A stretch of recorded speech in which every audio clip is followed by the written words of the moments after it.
Direction d'abord le Gabon qui souhaite faire du tourisme un levier stratégique de diversification économique. Les autorités planchent actuellement sur une offre capable d'attirer des visiteurs et aussi des grandes compétitions sportives. Daniela Eyeum est à Libreville pour Média TV. Ici à Libreville, le tourisme sportif pourrait devenir un nouveau moteur de croissance pour le pays. L'objectif est de fusionner les potentialités du sport et du tourisme afin de créer une offre attractive, susceptible de renforcer la visibilité internationale du pays et attirer de nouveaux flux de visiteurs. Le Gabon dispose en effet d'atouts naturels majeurs comme les parcs nationaux, les forêts et les façades maritimes qui offrent un cadre idéal pour le développement des disciplines telles que le trail, la pêche sportive ou encore les sports nautiques. La nécessité de ce projet ici est de valoriser les compétitions déjà existantes tout en envisageant l'organisation d'événements sportifs d'envergure nationale et internationale tout en transformant ces rendez-vous en véritable expérience touristique capable d'attirer des athlètes, des spectateurs et des amateurs de nature.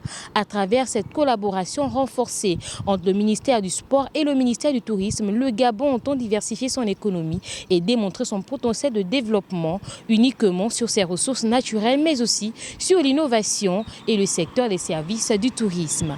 Ici, à Libreville, pour le compte de Média TV, Daniela Eyeum.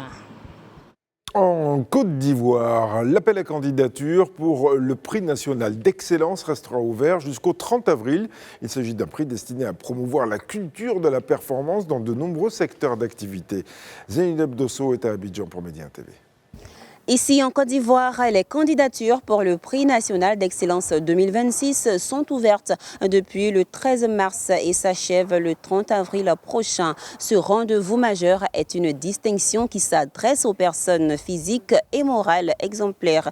Instauré dans son format actuel depuis 2013, le prix national d'excellence a pour objectif de promouvoir la culture de la performance et l'excellence dans divers secteurs d'activité, allant de l'administration publique à l'innovation en passant par l'agriculture, la recherche ou l'entrepreneuriat. C'est une initiative qui concerne également les Ivoiriens de la diaspora qui, dans leur pays de résidence, s'illustrent dans leur domaine de compétences respectifs. Entre 2013 et 2025, 800 lauréats issus de structures publiques du secteur privé ainsi que des acteurs individuels ont été honorés. Zeynep Dosso pour Média TV, Abidjan, Côte d'Ivoire. Et puis le Sénégal se penche sur le maïs et espère atteindre l'autosuffisance d'ici 5 ans. Actuellement, l'essentiel du maïs consommé dans le pays est en effet importé. Olivia Bossal est à Dakar pour Média TV. Ici au Sénégal, le gouvernement envisage de faire du maïs un levier stratégique de sa souveraineté alimentaire, une filière encore en souffrance malgré la place centrale qu'elle occupe dans l'économie nationale. C'est du moins ce qu'a relevé le ministre de l'Agriculture, de la souveraineté alimentaire et de l'élevage, Mabouba Diagne, et les acteurs agricoles du pays étaient réunis autour d'un atelier consacré à la dite filière. Ensemble, ils ont pendant 2 jours échangé sur les perspectives de développement de cette culture au Sénégal. Et comme stratégie, le ministre a suggéré de renforcer l'organisation et d'améliorer la productivité du maïs, insistant sur la nécessité de promouvoir l'utilisation de semences, d'adopter une fertilisation adaptée et de poursuivre les efforts de mécanisation agricole. Selon lui, le Sénégal dispose d'assez de ressources pour relever ce défi.